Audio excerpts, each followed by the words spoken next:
Hello guys, now today I'm going to give you a quick summary of the lecture we would normally have on Bill of Rights protections. First category of Bill of Rights protections is something called civil liberties. Second part is something called civil rights. Sometimes the terms are used interchangeably, but they're actually different terms. Civil liberties refers to protections people have from the government.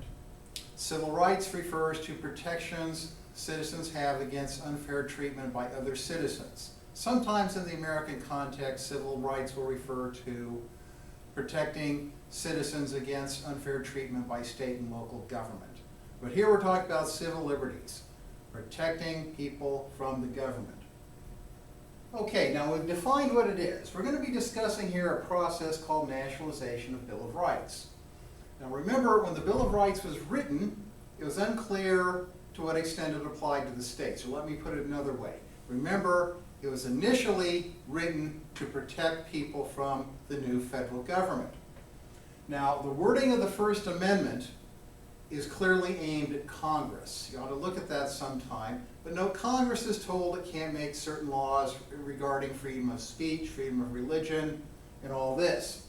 The other amendments, it's not really clear. What we're going to be talking about is something called incorporation or nationalization of the Bill of Rights. What has happened in the 200-some years since the Bill of Rights has been in effect is that the Supreme Court, bit by bit, has come to say this or that part of the Bill of Rights now applies to the state governments, not just to the federal government. Okay, but originally, as we noted, the bill was written in such a way or was interpreted as applying to the federal government, not necessarily to the states. And what this would mean is that you'd have a citizen. He or she would have one set of rights against the United States federal authorities and a different set of rights protecting him or her against the state government. And the two were not necessarily the same. This particular doctrine became known as dual citizenship. The idea that an American citizen was a citizen of the United States and a citizen of his or her own state separately. Now this was actually confirmed by the Marshall Court in a case Baltimore v. Barron v. Baltimore, in 1833. Okay, one of the last big cases decided by John Marshall. Basic facts of the case: there was a guy named Barron who made his living operating a wharf in Baltimore Harbor. One day, the city of Baltimore, acting under the authority of a state law, dredged up the harbor, dropped all the sludge off Mr. Barron's wharf, and destroyed his means of livelihood. He couldn't have ships dock at his wharf anymore. The Marshall Court ruled on the Fifth Amendment. The Fifth Amendment has a passage about a citizen will not be deprived of life, liberty, or property without due process of law. Barron said, nobody did due process of law on me. All that happened was that the city of Baltimore just devalued the value of my property by dropping the sludge there. Marshall ruled that the Fifth Amendment only applied to the federal government. So this confirmed dual citizenship. Now, after the Civil War, the United States adopted a number of different amendments, the 13th, 14th, and 15th. What's important for civil liberties is the 14th Amendment and its due process clause. Okay, so we're going to discuss the 14th Amendment was often ignored by, or the original intent of the 14th Amendment was often ignored by the Supreme Court in a lot of rulings it made in the late 1800s. Now, this began to change in 1925. This would be the beginning of the nationalization of the Bill of Rights. There was a leader of the Communist Party of the United States of America, one of the ranking officials in New York State, named Benjamin Gitlin. And he was convicted under a state statute against criminal anarchy, as it was called at the time. Now, a number of states, like New York, had statutes against making certain types of speech that would be considered to be incitement to revolutionary overthrow of the government. Gitlow was tried under this law and convicted.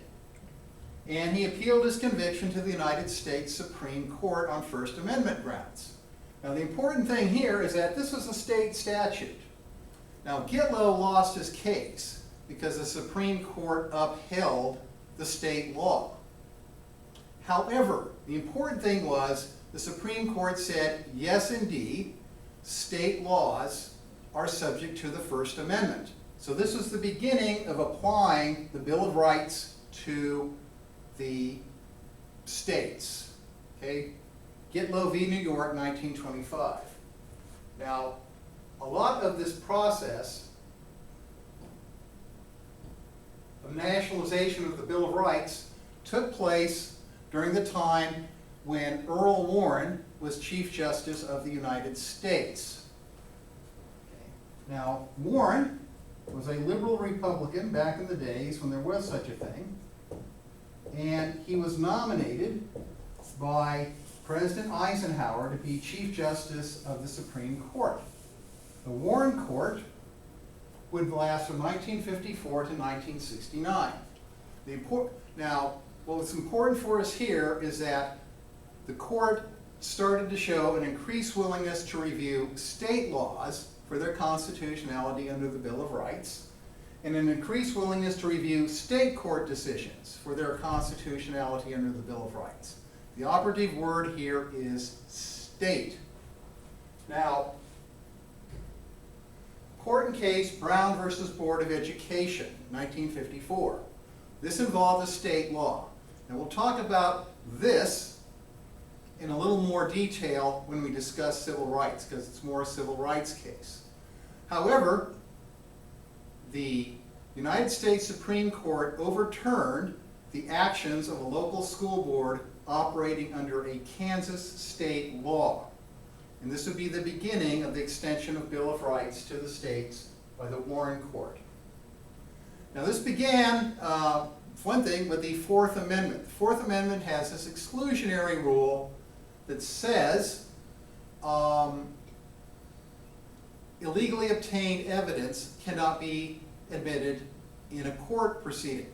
Now, the purpose of this law is not some perverse desire to help the guilty go free, but it was designed, the exclusionary rule is there to discourage illegal police misconduct.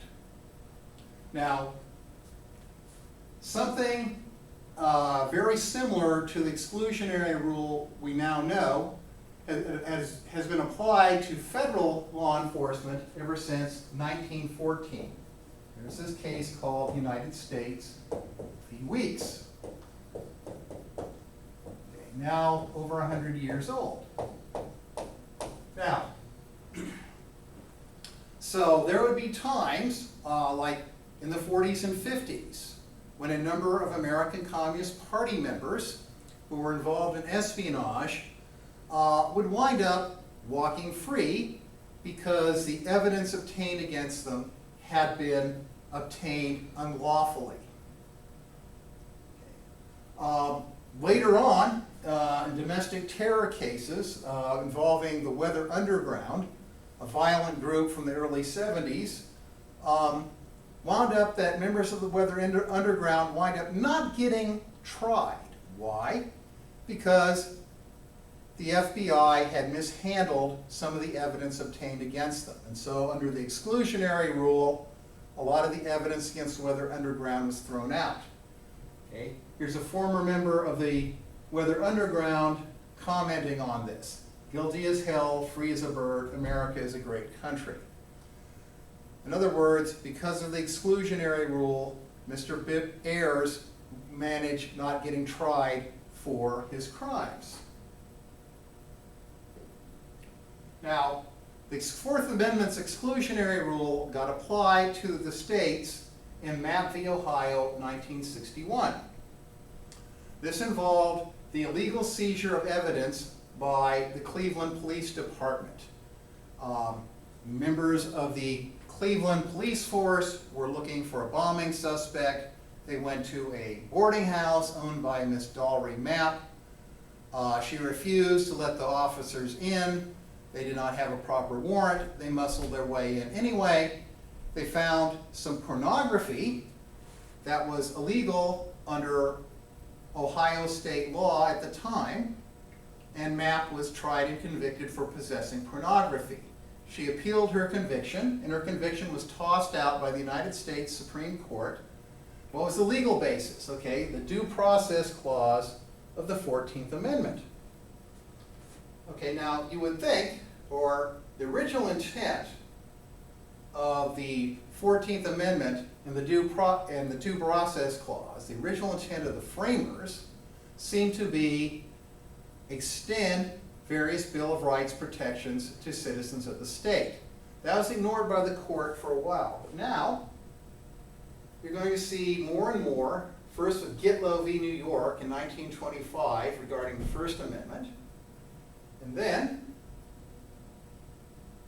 in cases like Mapp v. Ohio, more and more the court was going to say that the Due Process Clause of the 14th Amendment meant this or that part of the Bill of Rights now applied to the states.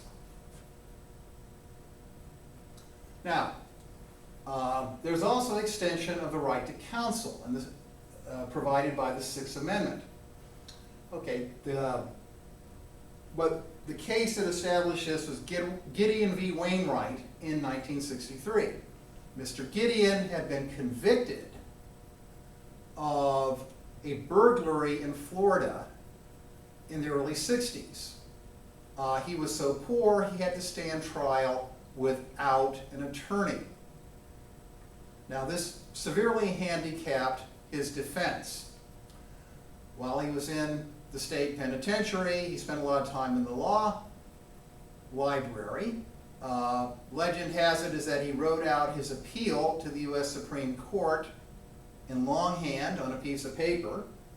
But at any rate, the Supreme Court ruled that in felony cases, a defendant that is too poor to afford an attorney is going to have to be provided with a state-appointed counsel. Okay, what was the legal basis of this? Once again, the Due Process Clause of the 14th Amendment. So we have this pattern. Due Process Clause in the 14th Amendment, bit by bit, is going to be applied to the Bill of Rights by the states, by the Supreme Court. And the Supreme Court is going to keep saying the states now have to operate under this particular Bill of Rights protection. Now there's also the Miranda warnings, which we are all familiar with from TV. Now this requires that somebody brought into custody has to be informed of his or her rights before interrogation. Now this is based on the Fifth Amendment's right against self-incrimination. What's interesting is that federal authorities had to use a type of Miranda warning for some time before this, including military police organizations. Now, one of the more controversial rulings of the Warren Court established a right to privacy. And this was in Griswold v. Connecticut in 1965. And this involved the dispensation of contraceptive devices to people. Okay, now, essentially, there was no right to privacy either in the original Constitution or any of the amendments. But the Supreme Court says there was one. Now, this sort of ruling becomes controversial. It leads to criticism of so-called judicial activism, where judges make up or are accused of making up their own legal standards and applying their own value judgments instead of the law or the Constitution. Okay, so this brings us up to the end of our discussion of the Warren Court and the beginning of the nationalization of the Bill of Rights.